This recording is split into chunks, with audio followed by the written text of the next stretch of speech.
Hello, I'm Tio. This is the Living Workshop.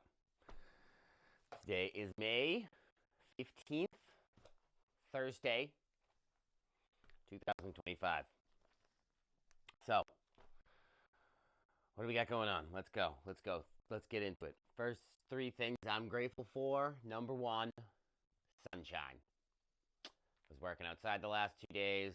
Beautiful weather. Very, very sunny. I actually got probably sunburnt a little bit, but I don't mind. I'll take the first. I usually take the first sunburn anyways. I don't care what people say about skin cancer. Not that I don't care about it, but I'm gonna do what I'm gonna do. Humans have been doing it for a while. Whatever. So sunshine, yeah. So really grateful for that. Really, really grateful for that. It's so much nicer working outside when it's nice out, when the sun's shining. Just makes everything better. Number two, I'm grateful for handcrafted skills, and on top of that, the ability to build things, to do things with your hands. That's not just carpentry or traditional things like that, but also sewing, stitching, crocheting, all that other sort of stuff as well. I was working yesterday, obviously, with a bunch of like carpenters and dirt builders, and also there was the woman who builds, who makes the yurts, who sews all the fabrics and does all that. She also does leather stuff as well. Really fascinating. Really, really, really great skill to have. Also a skill that there aren't as many people doing. So it's one of those things where if you don't use it, we lose it. So hopefully we can work here at the Living Workshop in terms of trying to bring, not trying, we will bring some of that stuff back. We're going to do the same thing that Steve did back in the 70s with timber framing, only we're going to have to do it with timber framing, natural building, carpentry, sewing, pretty much a lot of basic skills. But in a fun way, because it's cool. Because it's cool to work with your hands. It's cool to be able to build stuff with your hands, and it's also nice to be able to take things out in nature and make things out of them. That's what we've been doing for most of our existence. So, not sitting in front of a computer and doing stuff there. That's got its own value, I'm sure, as well. I'm just saying these things and this thing isn't necessarily built for the computer. It's built for this stuff, this stuff, all this stuff. Whatever. So I'm grateful for that. I'm just grateful for that. I just love watching people build stuff. I love watching people make things. I love seeing how they do it, the little techniques and tricks of how to do things. I just can't get it. I honestly can't get enough of it. I love it. I love it. So great. So great watching people do things that they're really good at, watching their skills, watching people improve, learning little tricks that maybe my mind would not necessarily come to, but yet theirs do. So it's like it's a great little trade back and forth. People I work with, the people I like to work with, and how I like to work. I like to share everything that I know to everybody that I can, help everybody out. Whatever that quote is about something tide rising all ships. High tide raises all ships, something like that. So, okay, so that's winded. And then number three, I'm grateful for everything working out. Everything kind of just seems to work out. If you look at it on a long enough time scale, at least in my life, I know in other people's lives, probably maybe not the same. That's probably some sort of decisions and choices. Everybody's doing a different thing here on this earth plane, so I don't know. For me, everything seems to work out. It doesn't mean that that's not very difficult. So it just means that if I look at stuff in a long enough time scale, I can kind of see things that seemed like they were mistakes or errors or terrible things that happened ended up being the grist for the mill of my current or happened afterwards. I go, so that thing had to happen that way so that I could get here. I'm currently dealing with something like that right now. So, sometimes you gotta have conversations and do things and whatever. But it all seems to work out in the end, so I'm grateful for that. And it's just a better mindset, I think, to have. Better mindset to have to think that everything's going to work out. More optimistic. And I understand things are difficult for people. I'm not saying that it's not. I am fully aware of that. Fully aware of that. I just think that it's like people's mental models and things like that contribute to how they can actually operate out in the world, if the world fucks or not. Excuse me.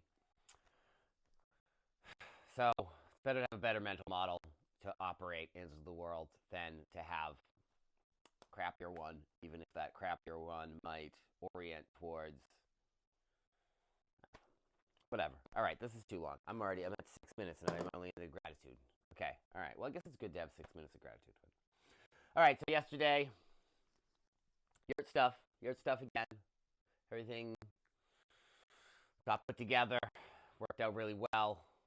It's really nice to see people working together, like I'm talking about.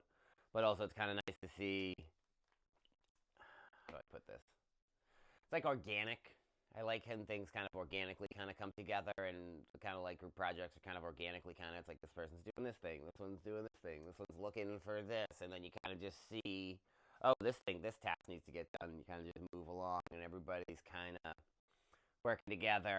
You kind of drop into kind of like a bit of like a kind of a group flow type deal, and you kind of all kind of sync up and work on stuff together. So that's always fun. It literally really is actually fun when you're in that sort of state. So yeah, so did that. Everything kind of got all wrapped up. So today I'm back here working on the chicken coop. So that's my main task. That's my main task for today. Main task for the day is chicken coop. Writing and videos. Did the writing. This is the video. Got to update the YouTube, which I'll probably do after this. Maybe chicken coop. Oh yeah, I got a heads up on. I had an extra bag of shiitake that was down in my basement. Excuse me, from wintertime. I brought it up here. Wasn't sure whether or not it was gonna wake up or not, and it woke up. So now I got a full bag, 5 pounds shiitake, and I also already bought. Past Tim, purchased like 5,000 wooden dowels, probably in the fall or maybe at the end of the summer.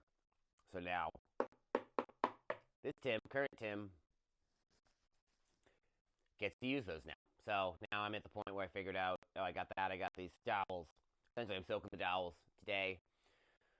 I'll probably pressure cook them, and then I will kind of make up a bunch of little baggies that have little shiitake plugs in there, and I'll bring them down to the RI Mycological Society. Maybe try and sell them. Maybe just give them away. We'll see. But yeah, so that's what I got to do, and then I'll probably have to make a Home Depot trip at some point because lovely Jen purchased some of the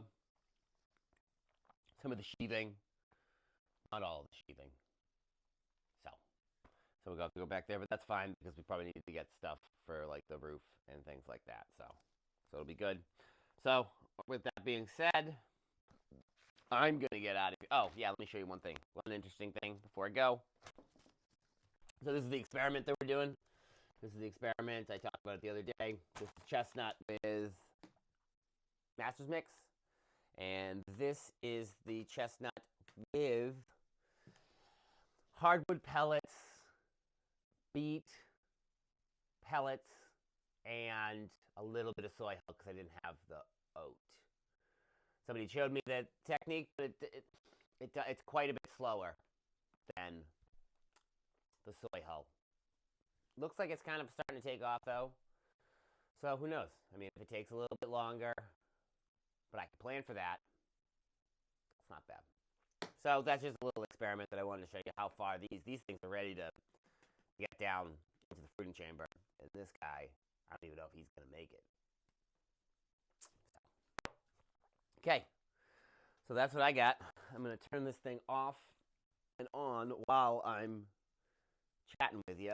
I'm going to say my little quote thing that I'm working on for the end here. Kind of something to kind of engage with you, and I guess it's technically a, oh god, I just dropped that on the ground. I guess technically it's a action statement, which you're supposed to do. So as opposed to me saying like and subscribe like a robot, some sort of internet zombie, instead I'm going to say, we're going to work on this. I'm going to work on this now. So thank you for being here for this.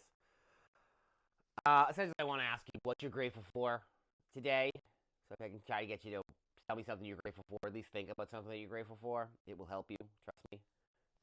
How your brain works.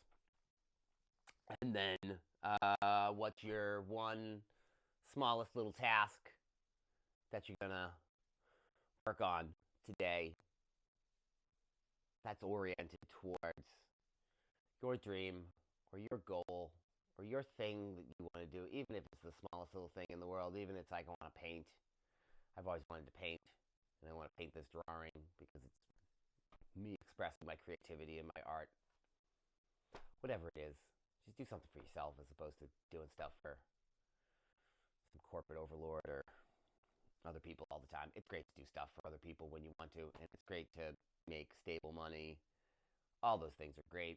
It's just that we're kind of here for you, for your, see, like your creativity, your specific thing, what bubbles out of you and can only bubble out of you because of the various unique situations and whatever, all the certain things that make you you and different from everybody else. If you don't let that creativity out, it doesn't come out. So that's what I want to get. That's what I want to get, and I want to make that a little succinct thing. So thanks for bearing with me here. So we're going to say, right, that's all I got for today. So I'm going to ask you, what are you grateful for today? And what's your small little task for today to put you closer towards your dream, your vision, your goal for your creative future? Thank you. Catch you tomorrow.